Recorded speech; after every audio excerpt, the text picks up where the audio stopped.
Needing everybody's support here. Let's get back to our lessons, shall we? So our next lesson is going to be on powders. This does tie into our natron video because that kind of is the only powder that I as a Kemetic use in a pure ingredient. But even then, I rarely use it outside of just my witchy area, and that's like in sacks in the four corners. Okay, I've got two there and two there. So that's just to keep the nasties out of this area. This because my shrine's here, okay? So that's the only powders I use, and it's only a mineral. So I really wouldn't even, I kind of hesitate to even include it in the powder section, but it kind of does tie in a little bit with the way I use it, so be it. Anyway, so the powders that I use in my witchcraft all come from the hoodoo perspective. Now, hoodoo does include two types. Those are the African origin ones and the European origin ones. European origin sachet powders are powders that are composed of herbs to make undergarments smell fragrant. In modern practices, we would probably include essential oils, okay? So that is the sachet of the European powder. It was put in a sack, like a muslin sack, in order to scent up some undergarments. It was their version of, not laundry detergent, but fabric softener and all the dryer sheets. You know, it makes it smell nice. Their clothes smell nice. So the African origin of powders actually are specific to spell work and they don't have like a mundane purpose, whereas the European sachet powders did. The African powders are compound powders. They contain both minerals and the herbs, and today, of course, a few other things like essential oils or possibly even animal parts, depending on the powder being used. You know, like hot foot powder, I have wasp nest in my hot foot powder. So, yeah, those are the two origins. Compound powders are African. Those are the ones that have multiple parts, not just herbs. Sachet powders are European, and they had the mundane purpose of scenting up the clothing. Okay? Now, of course, they're all used in magic. So there are 4 traditional methods of employing powders. The African powders are typically sprinkled, and that is because there is a belief that you can be poisoned through your feet. So sprinkling powders on the ground and stuff kind of implement that idea of poisoning through the feet. So it's kind of essential when it comes to curse work and stuff with hoodoo. So you can sprinkle these powders backwards. Now, this is an African origin, and it does typically include numerology, specifically the numbers 3 and 7, 3 times 7 for 21 steps backwards. This is, the number 3 holds a great significance for those in the Christian community because of the Father, Son, Holy Spirit, but it could also be a Catholic association of Mary, Jesus, and God the Father. So just depends on how you feel about that. And of course, 7 being American and lucky. So 21, 3 times 7, 21. 3 for me holds other significance. It is associated with duality in ancient Egypt, but it is also the Trinity is the sacred family. Okay, it's mother, father, and child, Sekhmet, Ptah, and Nefertum. All right, so that's why 3 holds significance to me. And again, me being American, 7 is lucky, so I keep the 7. The next way is blowing powders. All right. As I said, sprinkle powders backwards. All right. Oh, sorry. We're going to have to go back a little bit here. Edit. So 3 times 7, you're going to take 21 steps backwards when you're sprinkling. So you're going to approach wherever it is you're going to be sprinkling.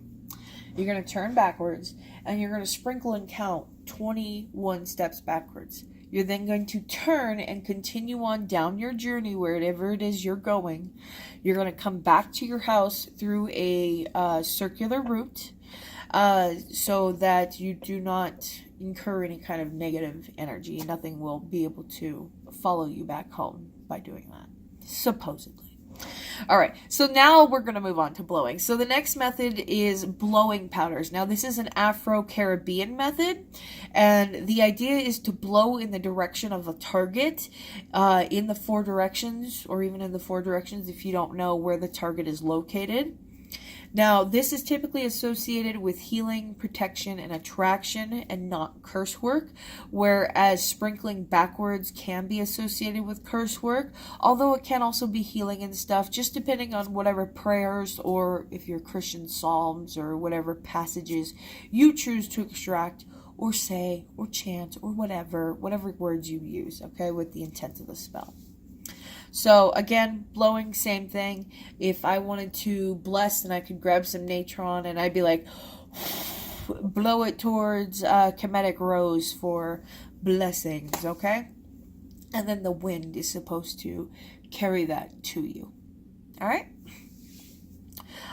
You can use powders as part of a ritual or a spell. This is basically rolling candles in them. Papers, sprinkling papers, poppets, mojos, whatever. You can draw sigils in using them, and that's kind of a European origin.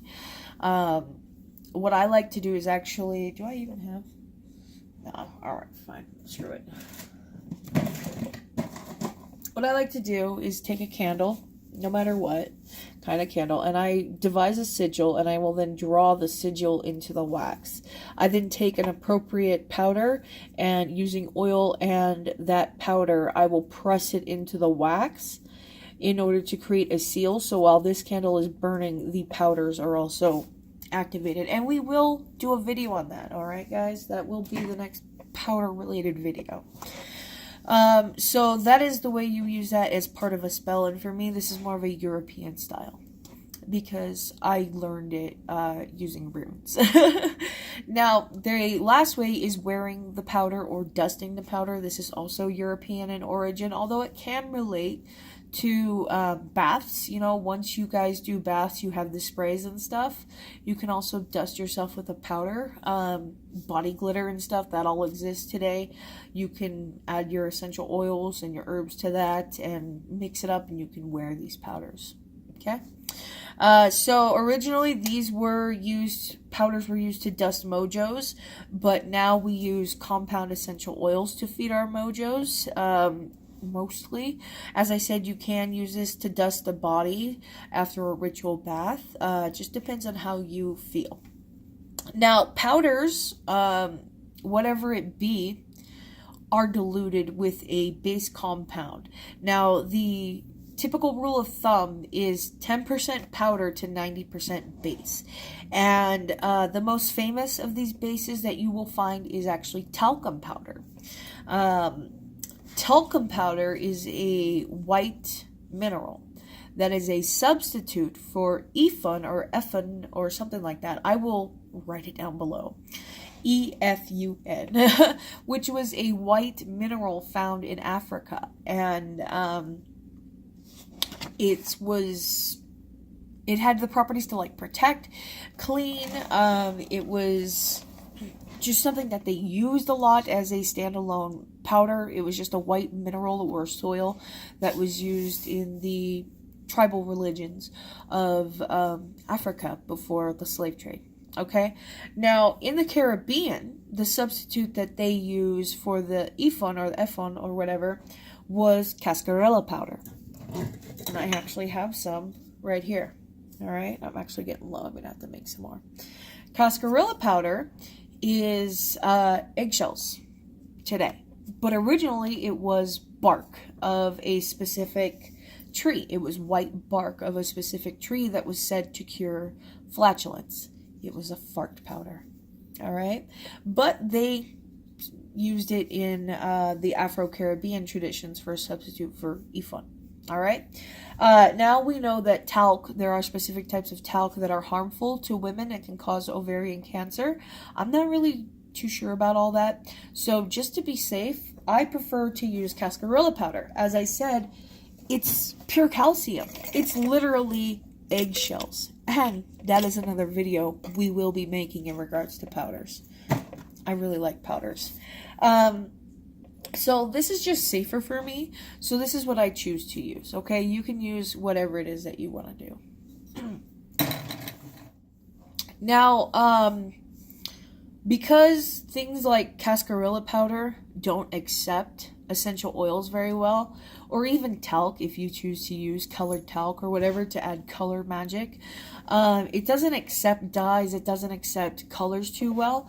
So to Cascarilla powder, about 60% Cascarilla powder, I add about 40% of cornmeal, although you can use flour or some other starchy base like arrowroot or even cornstarch. I just prefer cornmeal. It's a little softer and it absorbs the essential oils so well. So I like to add a little bit of this just for my own purposes. I don't dye my powders. I like to hide my powders. I'm a little bit more sneaky with my tricks.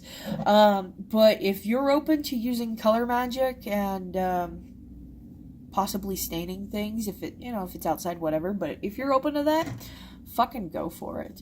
It's just not, for me. So, as I said, there is a 90% ratio, but it's 100% base, 60%, 40%.